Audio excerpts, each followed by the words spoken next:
p.m. on ESPN. Last year's champion Ricky Carmichael at the starting gate. Only one rider in Supercross history has ended the season with a win and won the opener the next year. Jeremy McGrath did it twice. Ricky Carmichael tries to do it now as we take a look at the Suzuki starting lineup. McGrath, Lusk, Fonseca new to the 250 ranks, and Kevin Windham, number 14, the veteran. David, this is also the first race in the Vans Triple Crown. If a rider wins all three, he wins $500,000. Well, it's great to have Vans come in there and put that $500,000 up for grabs, a series within a series, but no one's been able to do it. Lusk came close, so did Villeman. No one's cashed in yet. Everybody's on their feet right now. Let's take a look at Carmichael as we're off and running with the season's opener from Anaheim. Michael Byrne, a great start. Villeman, Brown, Chad Reed. Powerade hole shot going to Michael Byrne. Oh, and the big crash back in the first corner. Roncada, Lampson, and Evans all involved in that one as we break away with Michael Byrne, the Australian, on the Honda number 35. David Villeman right behind him, number 12. It's been a while since Ricky was this far back in the pack off the start. He's been nailing the hole shots. Also at mid-pack, Jeremy McGrath. This ought to be interesting. 20 laps, our main event. The battle is on out front. Here comes Villeman on the Yamaha. Villeman looking for opportunity right now against Michael Byrne, the less experienced rider, number 35. Byrne broke his wrist at the Motocross the Nations. That was about 2 months ago, 2.5 months ago. It's healed, obviously, and he's back in action for the season opener here in the 250s in America. He's got all kinds of pressure now from Villeman. Villeman can feel it from Ricky. You see him already looking back in the air. If he can get around Byrne quickly, it might give him just a little bit of a buffer before Ricky can get around. Number 4 on his new Honda, Ricky Carmichael in third. Here comes Villeman in the whoops. Carmichael on the inside route. Boy, a mistake here could be costly. Carmichael to the inside. Block pass, and they both pass. And Villeman goes into first. Ricky Carmichael into second, number 4. And Ricky was all over the place at the end of that whoop section. It's a good thing it ended. Seems like when this guy makes a mistake, he makes up time. That time it was good enough for the pass on second. Now Villeman doesn't have that room that he was hoping for. Carmichael was able to get right by. So Ricky Carmichael now in second place. And we got 2 Australians. They were both on the Motocross the Nations team. Chad Reed is right behind Byrne. And Jeremy McGrath battling his way 11th place. In mid-pack start, it doesn't look like McGrath is picking up much. No, Lusk is right behind him there. That's his new ride, the Kawasaki. They make contact a little bit. That's a one-line section right there. There's no passing. The only place you can really get around is through the whoops. LaRocco, Mike LaRocco, not with the greatest of starts. Now, he made quick work of everybody, got right up to the back wheel of Carmichael here, and he has gained on the leaders. And he won his heat race. His lap times were matching those of Carmichael, who won his heat race.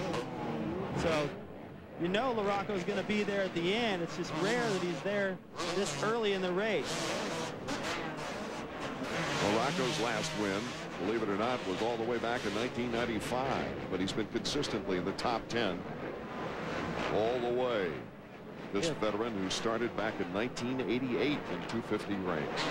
His experience paying off right here on the slick track. Villeman excellent at picking lines. You see Ricky dancing around through the whoops right there. It's getting slippery. You see LaRocco is always able to stay out of that groove, just a foot to the edge in that traction. Villeman makes good use of his height in those whoops. He does. He's complete contrast in style and body size between the leader and second place Carmichael. He's about a foot shorter than Villeman. He makes up for it with his strength and his intensity. He can let that bike dance around quite a bit, get away with it. Not many people mentioned LaRocco before this race started. He can win it. Most of the time, all through the last 4 or 5 years, LaRocco is the fastest rider on the track in the last 5 to 8 laps of the race, and he's already with the leaders here. Our Honda stopwatch. Last lap and this lap. Villeman, Carmichael, LaRocco. In reference to the Vance Triple Crown, here comes LaRocco on the inside of Carmichael now. Testing just a little bit. Oh, he showed him a wheel there in the corner. You know, it looks like to me, Art, he's a little bit faster than Ricky through the whoop section, but you can't follow him through there. He's got to try to pick a different line. See, he's tripling through that section twice. Ricky can feel it. That was, if he was on a different colored bike, Ricky would have been over the bales right there. Ricky on the American Honda. Mike LaRocco, number 5. Right after him on the Amsoil, Dr. Martin's Honda. Mike LaRocco's own independent team. Ricky pulling a tear off, get a little clearer vision. I don't think these guys ever have a vision problem in here, but that roost coming up sticks perfect. Oh, Ricky Carmichael goes down. LaRocco, it looked like LaRocco might have run over that right foot. He had nowhere to go. He was totally committed. Ricky nosedived right into the face of that jump. He is in trouble, Art. He's completely stunned. His visor's gone. He hit his head. So the champion, who was on record-setting pace, is down, and it looks like it'll be a DNF for Ricky Carmichael. Our leader continues to be David Villeman, and that's got to give him a great deal of confidence once he gets an angle to see what actually happened behind him. Well, he's going to see it when he comes around this next lap, because they can't seem to get Ricky out of the way. He's approaching that section right now. Now, where Ricky crashed is exactly where he crashed in practice this afternoon.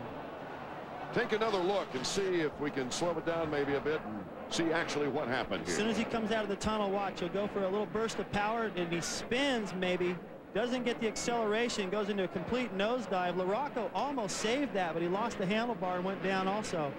See Ricky nosedive in. Oh, that could be anything there. LaRocco did run over his legs, but Ricky, he just drove his shoulder in. And it looked like the bike came down and hit him in the face. So the champion is down. And does that change the complexion of things here in the season's opener? David Villeman, meanwhile, leads the race in our opening 250 competition from Anaheim. And Reed moves into second with Byrne in third. We'll be back.